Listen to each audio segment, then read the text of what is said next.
ನಮಗೆ ಸಂಕಷ್ಟಕ್ಕೆ ಒಳಗಾದ ಜನರ ಬದುಕಿನಲ್ಲಿ ಒಂದಷ್ಟು ಒಳಿತನ್ನ ಮಾಡುವಂಥ ಶಕ್ತಿಯನ್ನ ಪರಮಾತ್ಮ ಕರುಣಿಸಿದ್ದಾನೆ. ಅಂತಹ ಪರಮಾತ್ಮನನ್ನ, ನಿರಾಕಾರ ಸ್ವರೂಪನಾಗಿರುವಂತಹ ಪರಮಾತ್ಮನನ್ನ ಸಾಕಾರ ರೂಪದಲ್ಲಿ, ವಿಗ್ರಹದ ರೂಪದಲ್ಲಿ ನಾವೆಲ್ಲ ಸಹ ದೇವಸ್ಥಾನಗಳಲ್ಲಿ ಜಾತಿ ಮತ ಪಂಥಗಳು ಎನ್ನುವಂಥ ಒಂದು ಸಂಘರ್ಷಗಳು ನಮ್ಮಲ್ಲಿ ಯಾರಲ್ಲೂ ಸಹ ಇರಲಿಲ್ಲ. ಆದರೆ ಮನುಷ್ಯ ಇವತ್ತು ಭಕ್ತಿಯ ಹಿಂದೆ, ದೇವರ ಆರಾಧನೆ ಹಿಂದೆ ಹೋಗಬೇಕಾಗಿರುವಂತಹ ಮನುಷ್ಯ ಇವತ್ತು ಸಹಜವಾಗಿಯೇ ನಾವು ಹಣದ ಹಿಂದೆ ನಾವು ಹೋಗ್ತಾ ಇದ್ದೀವಿ. ಹಾಗಾಗಿ ನಮ್ಮ ಮನೆಗಳಲ್ಲಿ ಶಾಂತಿ ಇಲ್ಲ, ನೆಮ್ಮದಿ ಇಲ್ಲ, ಒಗ್ಗಟ್ಟಿನಿಂದ ಬದುಕಿ ಒಗ್ಗಟ್ಟಿನಿಂದ ಬಾಳುವಂಥ ಪರಿಸ್ಥಿತಿ ಇವತ್ತು ತುಂಬ ಕಷ್ಟ ಆಗ್ತಾ ಇದೆ. ಇದಕ್ಕೆಲ್ಲ ಮೂಲ ಕಾರಣ ನಾವು ಭಕ್ತಿಯಿಂದ ಹಿಂದೆ ಸರಿತಾ ಇರೋದೇ ಇದಕ್ಕೆಲ್ಲಕ್ಕೂ ಸಹ ಮೂಲ ಕಾರಣ ಅನ್ನೋದನ್ನು ಎನ್ನುವಂಥ ಸತ್ಯವನ್ನು ನಾವು ಅರ್ಥ ಮಾಡಿಕೊಳ್ಬೇಕು. ಆ ದೃಷ್ಟಿಯಲ್ಲೇ ಇವತ್ತು ಅನೇಕ ಸಂತರು, ಶರಣರು ಈ ಭೂಮಿಯ ಮೇಲೆ ಬಹಳಷ್ಟು ಶೋಷಿತರಿಗೆ ಸಂರಕ್ಷಣೆ ಮಾಡಲಿಕ್ಕೋಸ್ಕರವಾಗಿ ಹೋರಾಟವನ್ನು ಮಾಡ್ಕೊಂಡು ಬಂದರು. 12ನೇ ಶತಮಾನದಲ್ಲಿ ಬಸವಣ್ಣವರು ಬಂದರು. ಒಂದು ಸಾಮಾಜಿಕ ಕ್ರಾಂತಿಯನ್ನ ಮಾಡುವ ಮೂಲಕವಾಗಿ ದಯೆಯಿಲ್ಲದ ಧರ್ಮ ಅದ್ಯಾವುದಯ್ಯ, ದಯೆಯೇ ಬೇಕು ಸಕಲ ಪ್ರಾಣಿಗಳೆಲ್ಲರಲ್ಲಿ. ದಯೆಯಿಲ್ಲದ ಧರ್ಮ ಯಾವುದಯ್ಯ? ದಯೆಯೇ ಇಲ್ಲ ಅಂತಂದ್ರೆ ಅದು ಧರ್ಮ ಅಂತ ಹೇಗೆ ಅನ್ನಿಸ್ಕೊಳ್ಳುತ್ತೆ?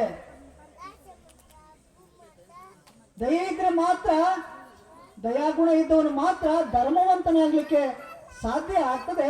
ಆ ದೃಷ್ಟಿಯಲ್ಲಿ ಬಸವಣ್ಣನವರು ಬಹಳ ದೊಡ್ಡ ಹೋರಾಟವನ್ನ 12ನೇ ಶತಮಾನದಲ್ಲಿ ಮಾಡ್ಕೊಂಡು ಬಂದ್ರೆ, 18ನೇ ಶತಮಾನದಲ್ಲಿ ನಾರಾಯಣ ಗುರುಗಳು ಕೇರಳದಲ್ಲಿ, ಸಾಮಾನ್ಯವಾಗಿ ಕೇರಳ ರಾಜ್ಯ ಒಂದು ದೇವರ ರಾಜ್ಯ ಅಂತ ಕರೀತಾರೆ.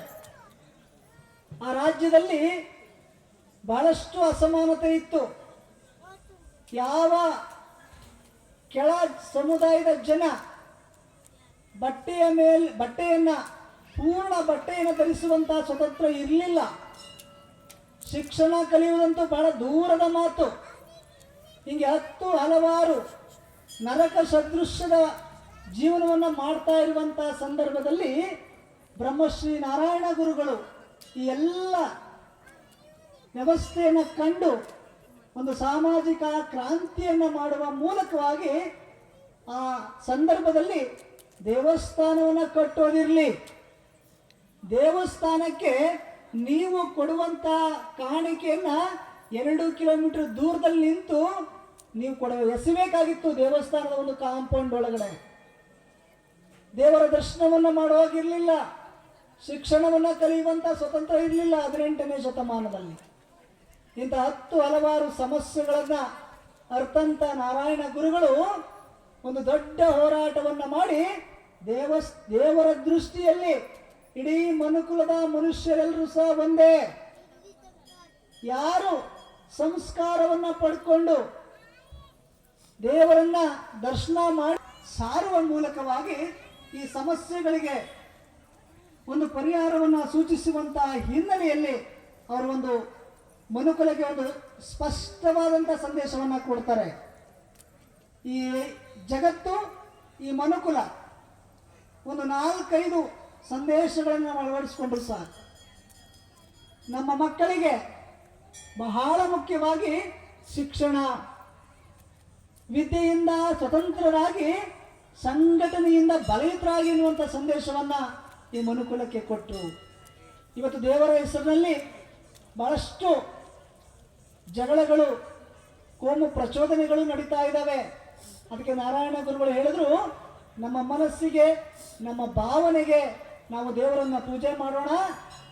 ಆದರೆ ಈ ಭೂಮಿಯ ಮೇಲೆ ಇರೋದು ಒಂದೇ ದೇವರು, ಒಂದೇ ಜಾತಿ, ಒಂದೇ ಮತ ಎನ್ನುವಂಥ ಸಂದೇಶವನ್ನ ಈ ಮನುಕುಲಕ್ಕೆ ಕೊಟ್ಟರು. ಹಾಗಾಗಿ ನಾವೆಲ್ಲರೂ ಸಹ ಒಂದೇ, ನಾವೆಲ್ಲ ಮನುಷ್ಯರು. ನಾವೆಲ್ಲರೂ ನಮ್ಮ ಮಕ್ಕಳಿಗೆ ಶಿಕ್ಷಣವನ್ನು ಕೊಡಿಸುವುದರ ಜೊತೆಗೆ ಸಂಸ್ಕಾರವನ್ನು ಕೊಟ್ಟಾಗ ಮಾತ್ರ ನಿಮ್ಮ ಮಕ್ಕಳು ನಿಮಗೆ ಉತ್ತಮವಾದಂಥ ನಿಮ್ಮ ಕುಟುಂಬಕ್ಕೆ ನಿಮಗೆ ಹೆಸರನ್ನು ತರಲಿಕ್ಕೆ ಸಾಧ್ಯ ಆಗ್ತದೆ. ಶಿಕ್ಷಣವೇ ಒಂದು ಶಕ್ತಿ. ಇವತ್ತು ಜೀವನದಲ್ಲಿ ನಾವೇನಾದ್ರೂ ಒಂದು ಗುರಿಯನ್ನು ತಲುಪಬೇಕು ಅಂದ್ರೆ ಅದು ಶಿಕ್ಷಣದಿಂದ ಮಾತ್ರ ಸಾಧ್ಯ. ಶಿಕ್ಷಣ ಇಲ್ಲ ಅಂದ್ರೆ ಆ ವ್ಯಕ್ತಿಗೆ ಸಮಾಜದಲ್ಲಿ ಬೆಲೆ ತುಂಬಾ ಕಡಿಮೆ ಇರ್ತದೆ. ಹಾಗಾಗಿ ಶಿಕ್ಷಣವನ್ನ ನಮ್ಮ ಮಕ್ಕಳಿಗೆ ಕೊಡಿಸುವಂತಹ ಪ್ರಯತ್ನವನ್ನ ನಾವು ಮಾಡಬೇಕಾಗ್ತದೆ. ಇದರ ಜೊತೆಗೆ ಒಂದು ಸಂಘಟನೆ, ಒಂದು ಊರಿನಲ್ಲಿ ಜಾತ್ರೆ ಆಗ್ಬೋದು, ಒಂದು ಊರಿನಲ್ಲಿ ಒಂದು ಶುಭ ಕಾರ್ಯ ಆಗ್ಬೋದು, ಎಲ್ಲರೂ ಸೇರಿಕೊಂಡು ಒಗ್ಗಟ್ಟಾಗಿ ಆ ದೇವರ ಕಾರ್ಯವನ್ನ ನಾವು ಹಮ್ಮಿಕೊಂಡಿರುವಂತಹ ಶುಭ ಕಾರ್ಯವನ್ನ